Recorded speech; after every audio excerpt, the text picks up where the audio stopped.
उसको बल, स्त्री को सुंदरता, एक नारी को, एक पुरुष को एक बल, एक सुंदरता परमात्मा देता क्यों है?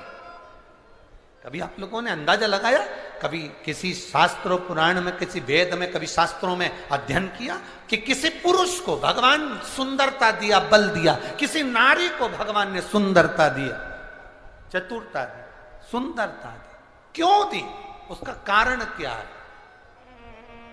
किस लिए?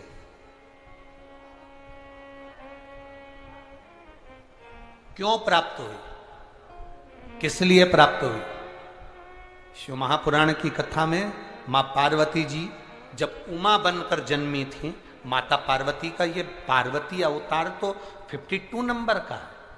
51 जन्म माता पार्वती के पहले हो चुके हैं। 51 जन्म, उसमें से जो उमा जन्म माता पार्वती का है। जब माता उमा बनी, शंकर भगवान महेश बने थे, इसलिए उनको उमा महेश कहा गया। तो उमा माता ने भगवान शिव जी से पूछा था, भोलेनाथ जी एक बात बताइए, हम आपसे पूछना चाहते हैं, हमें केवल इतना बता दीजिए कि नारी की सुंदरता नारी को क्यों प्राप्त होती? किस लिए प्राप्त होती? तो देवादिदेव महादेव ने कहा था, सुनो पार्वती,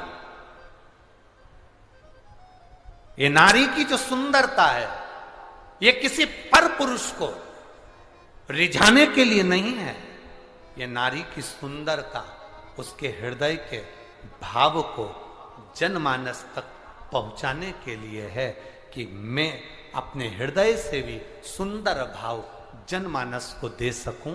एक शिक्षिका, आज शिक्षक दिवस है, तो मैं कहूंगा एक शिक्षिका, एक शिक्षक जब पढ़ाने के लिए स्कूल में जाता है, एक शिक्षक, एक टीचर, एक गुरु जब विद्या अध्ययन कराने के लिए जब पहुंचता है, विद्या अध्ययन कराने के लिए जब वो अपनी कक्ष में, अपनी क्लास में पहुंचता है, उस समय पर एक बात स्मरण में रखना, एक शिक्षिका अपने घर में अपने बच्चों को छोड़कर आती है। एक शिक्षक अपनी अभिमतता को अपने घर पर छोड़कर आता है, अपने बच्चों को जिनको वो पढ़ा रहा है, ये अंदाजा लगाकर बैठता है कि जिनको मैं ज्ञान दे रहा हूं उसमें से एक बच्चा कभी कलेक्टर बनेगा, तो कभी एसपी बनेगा, तो कभी एसडीएम बनेगा, तो कभी मिनिस्टर बनेगा, तो कभी मंत्री बनेगा। वो अंदर से अंदाजा लगाता,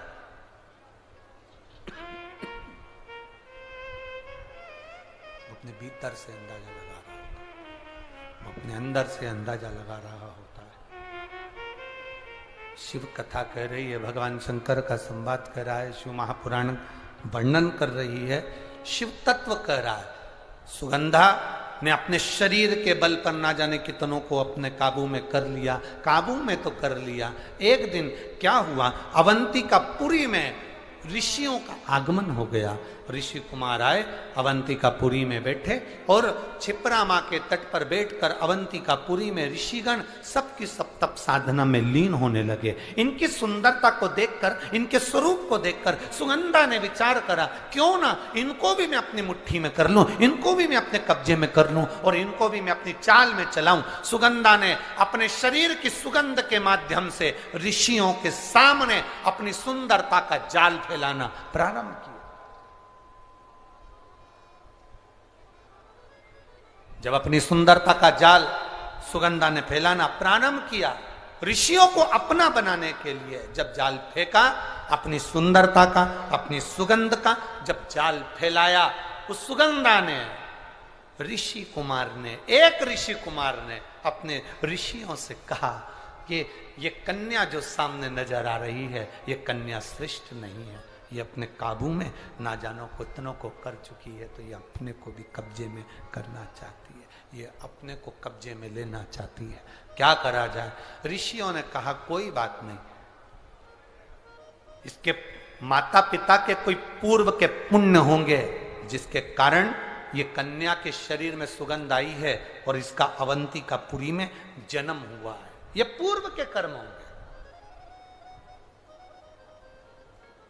छिंदवाड़ा वालों के जितने भी श्रोता भाई बहन यहां पर कथा सुन रहे हैं, 16 सोमवार शिव महापुराण की कथा को 5 दिवस तक आप श्रवण कर रहे हैं,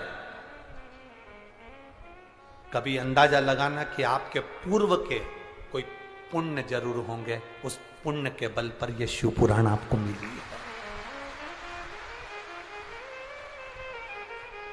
पुण्य नहीं होता तो कोई कथा में नहीं होता। एक पत्र आया है, देखिए।